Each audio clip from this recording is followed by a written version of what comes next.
भारतीय संविधान के बारे में तो हम सबने पढ़ा है, लेकिन उसमें कुछ हिस्से ऐसे हैं जो कह सकते हैं कि पर्दे के पीछे काम करते हैं। इन पर ज्यादा बात नहीं होती, पर ये संविधान की रीढ़ की हड्डी है। जी हाँ, हम बात कर रहे हैं अनुसूचियों की। ये वो नियम है जो संविधान के बड़े बड़े सिद्धांतों को असलियत का रूप देते हैं।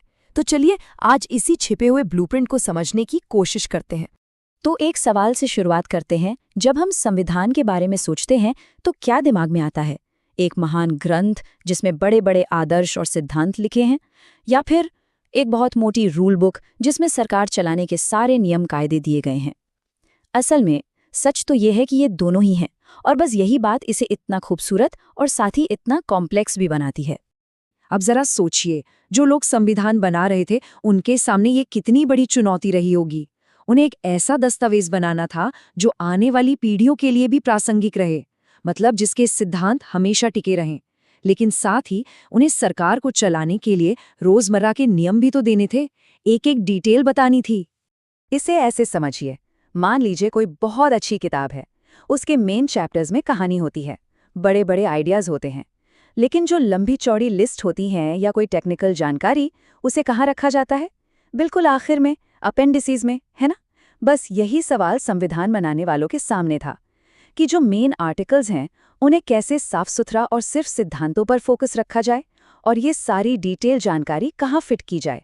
और फिर इस मुश्किल का एक बहुत ही स्मार्ट, बहुत ही एलिगेंट हल निकाला गया, और वो हल था अनुसूची, यानी कि शेड्यूल। ये बिल्कुल संविधान के अपेंडिसेस की तरह हैं। इनका काम ही यही है कि सारी जरूरी डिटेल्स को संभाल कर रखे, ताकि जो मुख्य हिस्सा है वो एकदम क्लियर और फोकस्ड रहे। तो ये अनुसूची आखिर है क्या चीज़?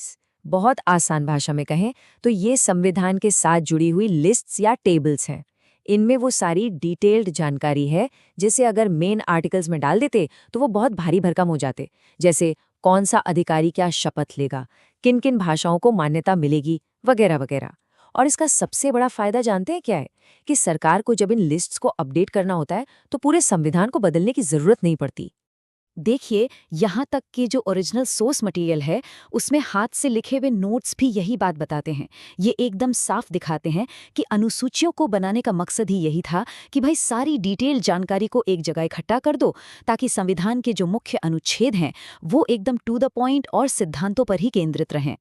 एक दिलचस्प बात यह है कि जब 1950 में हमारा संविधान लागू हुआ तो उसमें शुरुआत में सिर्फ 8 अनुसूचियां थीं।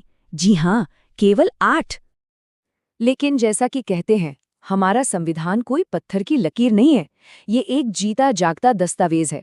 तो जैसे जैसे देश की जरूरतें बदली, इसमें 4 और अनुसूचियां जोड़ी गई। देखिए, 1951 में 9वीं आई, फिर 1985 में 10वीं, और फिर 1992 में एक साथ 11वीं और 12वीं। तो 8 से बढ़कर आज हमारे पास कुल 12 अनुसूचियां हैं। ठीक है, तो अब इन 12 अनुसूचियों को थोड़ा और करीब से देखते हैं। इन्हें समझने के लिए हम इन्हें कुछ ग्रुप्स में बांट सकते हैं। पहला ग्रुप वो है जो कह सकते हैं कि भारत नाम की इस बड़ी सी मशीनरी को बनाने और चलाने का काम करता है। इसे देश का हार्डवेयर भी कहा जा सकता है। पहली अनुसूची में क्या है? भारत का पूरा पॉलिटिकल मैप, कौन कौन से राज्य हैं, कौन से केंद्र शासित प्रदेश हैं, उनकी सीमाएं क्या हैं। दूसरी में सारे बड़े अधिकारियों जैसे राष्ट्रपति, गवर्नर, जजों की सैलरी और विशेषाधिकार। तीसरी अनुसूची में शपथ का फॉर्मेट, कौन क्या शपथ लेगा। और चौथी ये तय करती है कि राज्यसभा में किस राज्य को कितनी सीटें मिलेंगी। मतलब ये सब शासन की एकदम बुनियादी चीजें हैं। और फिर आती है 7वीं अनुसूची, और ये तो समझ लीजिए कि भारतीय संघवाद का दिल है। यही वो जगह है जो केंद्र और राज्यों के बीच शक्तियों का एकदम साफ साफ बंटवारा करती है। इसमें 3 लिस्ट हैं। यूनियन लिस्ट, जिस पर सिर्फ केंद्र सरकार कानून बना सकती है, स्टेट लिस्ट, जिस पर राज्य सरकारें, और कॉनकरेंट लिस्ट, जिस पर दोनों बना सकते हैं।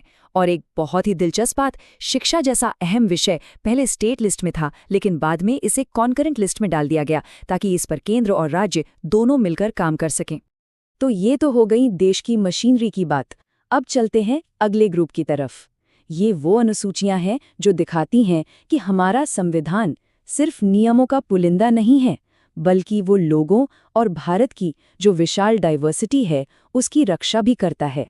यहाँ पर 5वीं और 6ठी अनुसूची को समझना बहुत जरूरी है, क्योंकि दोनों ही आदिवासी क्षेत्रों से जुड़ी हुई हैं, पर दोनों का तरीका अलग है। 5वीं अनुसूची, जो कई राज्यों में लागू है, वो एक तरह का प्रोटेक्टिव एडमिनिस्ट्रेशन देती है, मतलब राज्यपाल की देखरेख में सुरक्षा। वहीं दूसरी तरफ 6ठी अनुसूची, जो असम, मेघालय, त्रिपुरा और मिजोरम के कुछ इलाकों में है, वो सेल्फ गवर्नेंस यानी स्वशासन की बात करती है, जहां ऑटोनॉमस डिस्ट्रिक्ट काउंसिल्स को काफ़ी शक्तियां मिलती हैं। तो फर्क साफ है, एक का फोकस सुरक्षा पर है, दूसरे का स्वायत्ता पर। और फिर है 8वीं अनुसूची, जो भारत की भाषाई विविधता का एक खूबसूरत गुलदस्ता है। और यहाँ एक बात साफ करना बहुत जरूरी है, ये किसी एक राष्ट्रीय भाषा की घोषणा नहीं करती, बल्कि ये 22 भाषाओं को मान्यता देती है। और ये लिस्ट भी समय के साथ बढ़ी है। 1950 में इसमें 14 भाषाएं थीं, और धीरे धीरे संशोधन करके और भाषाएं जोड़ी गईं, और आज ये संख्या 22 हो गई है। ये दिखाता है कि हमारा संविधान सभी प्रमुख भाषाओं को बराबर सम्मान और बढ़ावा देता है। चलिए अब आते हैं हमारे आखिरी ग्रुप पर। ये वो अनुसूचियां हैं जो संविधान में शुरू से नहीं थीं, जिन्हें बाद में जोड़ा गया। और यही वो अनुसूचियां हैं जो साबित करती हैं कि हमारा संविधान समय के साथ खुद को बदल सकता है, नई चुनौतियों का सामना करने के लिए तैयार हो सकता है। 9वीं अनुसूची की कहानी तो बहुत ही दिलचस्प है। इसे जमीनी सुधारों से जुड़े कानूनों को बचाने के लिए एक सुरक्षित तिजोरी की तरह बनाया गया था। मतलब इसमें जो कानून डाल दिया उसे अदालत में चुनौती नहीं दी जा सकती। लेकिन फिर सुप्रीम कोर्ट ने एक ऐतिहासिक फैसला दिया और कहा कि ये तिजोरी हमेशा के लिए बंद नहीं रह सकती। 24 अप्रैल 1973 के बाद अगर इस तिजोरी में कोई ऐसा कानून डाला जाता है जो संविधान के बेसिक स्ट्रक्चर यानी मूल ढांचे को ही चोट पहुंचाए, तो अदालत उसकी समीक्षा कर सकती है। इसके बाद आती है 10वीं अनुसूची, जिसे हम सब एंटी डिफेक्शन लॉ या दल बदल विरोधी कानून के नाम से जानते हैं। इसे क्यों लाया गया? राजनीति में स्थिरता लाने के लिए, उस आया राम गया राम वाली राजनीति को रोकने के लिए। ये साफ साफ बताता है कि किन हालात में एक चुने हुए सदस्य की सदस्यता रद्द हो सकती है, जैसे अपनी पार्टी छोड़ देना या पार्टी के विप के खिलाफ वोट करना। और आखिर में 11वीं और 12वीं अनुसूची, ये दोनों अनुसूचियां भारत में ग्रास रूट्स डेमोक्रेसी यानी जमीनी लोकतंत्र को मजबूत करने के लिए एक मील का पत्थर हैं। 11वीं अनुसूची पंचायतों को गांव के स्तर पर 29 विषयों पर काम करने का अधिकार देती है, तो वही 12वीं अनुसूची शहरों में नगरपालिकाओं को 18 विषयों की जिम्मेदारी सौंपती है। सही मायनों में ये सत्ता को दिल्ली और राजधानियों से निकालकर गांव और मोहल्लों तक पहुंचाने की कोशिश है। तो हमने इन सभी 12 अनुसूचियों के बारे में बात की, पर सवाल ये है कि तो क्या ये सिर्फ कुछ लिस्ट और टेबल्स ही तो हैं? इन्हें इतना महत्वपूर्ण क्यों माना जाए? ये सिर्फ संविधान के अपेंडिसेस क्यों नहीं हैं? ये इसलिए मायने रखते हैं क्योंकि ये सिर्फ सूचियां नहीं हैं, ये हमारे संविधान के बुनियादी सिद्धांतों को एक्शन में लाती हैं। ये अनुसूचियां ही हैं जो हमारे देश में संघवाद को ताकत देती हैं, सत्ता को आम लोगों के हाथों तक पहुंचाती हैं, सामाजिक न्याय को मजबूत करती हैं, हमारी भाषाओं का सम्मान करती हैं और हमारी राजनीति में स्थिरता लाती हैं। संक्षेप में कहें तो ये इस बात का सबूत है कि हमारा संविधान भारत की बदलती ज़रूरतों के साथ लगातार विकसित हो रहा है। तो अंत में एक सवाल सबके लिए, क्या ये अनुसूचियां सिर्फ एक ऐतिहासिक दस्तावेज का हिस्सा हैं, या फिर भारत के सामने जो भविष्य की चुनौतियां हैं उनका समाधान खोजने की चाबी भी इन्हीं में कहीं छिपी है? ये एक सोचने वाली बात है।